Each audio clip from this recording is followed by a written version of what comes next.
অস্ট্রেলিয়ার সবচেয়ে বড় বসন্ত বরণ আয়োজন ফ্লোরিয়ার। বেশিরভাগ অংশ মরুভূমি বেষ্টিত হলেও বসন্তকালে অস্ট্রেলিয়ার সবুজ প্রান্তর যেন পরিণত হয় শিল্পীর আঁকা এক রঙিন ক্যানভাসে। প্রকৃতির আশীর্বাদে সজীব পাতা আর ফুলে ফুলে ছেয়ে যায় অস্ট্রেলিয়ার বনাঞ্চল। তাই প্রতি বছর বসন্ত বরণে অস্ট্রেলিয়ার রাজধানী ক্যানবেরা, মেলবোর্ন, তাসমানিয়া, অ্যাডিলেডের মতো বড় শহরে আয়োজন করা হয় পুষ্প মেলার।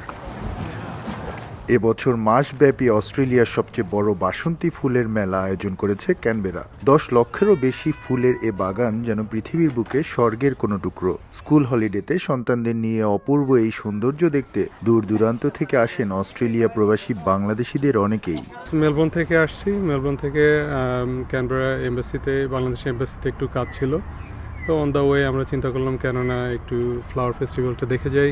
সর্বসাধারণের জন্য উন্মুক্ত এই উৎসবে অস্ট্রেলিয়ার শিশুদের পরিবেশনায় প্রতিদিন আয়োজিত হয় মিশ্র সংস্কৃতির বিনোদনমূলক অনুষ্ঠান। এছাড়াও বিদেশি দর্শনার্থীদের কাছে মেলার অন্যতম আকর্ষণ অস্ট্রেলিয়ার কৃষ্টি কালচারের নানান উপহার সামগ্রীর প্রদর্শনী কেন্দ্রগুলো। এছাড়া এবছর অন্তত 5 লক্ষ দর্শনার্থী ফ্লোরিয়ার উৎসব দেখতে এসেছে, যা ক্যানবেরার জনসংখ্যার চেয়েও বেশি বলে জানান আয়োজকরা। পৃথিবীর সবচেয়ে সুন্দর রাজধানীগুলোর মধ্যে অস্ট্রেলিয়ার ক্যানবেরা একটি। ক্যানবেরা এতই সুন্দর, দেখলে যেন মনে হয় একটি সুন্দর সাজানো বাগান। এবং অস্ট্রেলিয়ানরা যেমন ভ্রমণ পিপাসু, তারা কিন্তু সৌন্দর্য পিপাসুও বটে।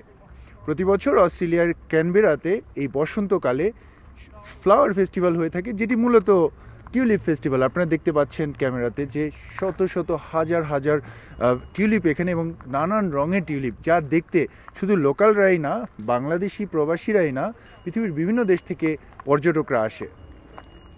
এস এম আমিনুল রুবেল, সময় সংবাদ, অস্ট্রেলিয়া।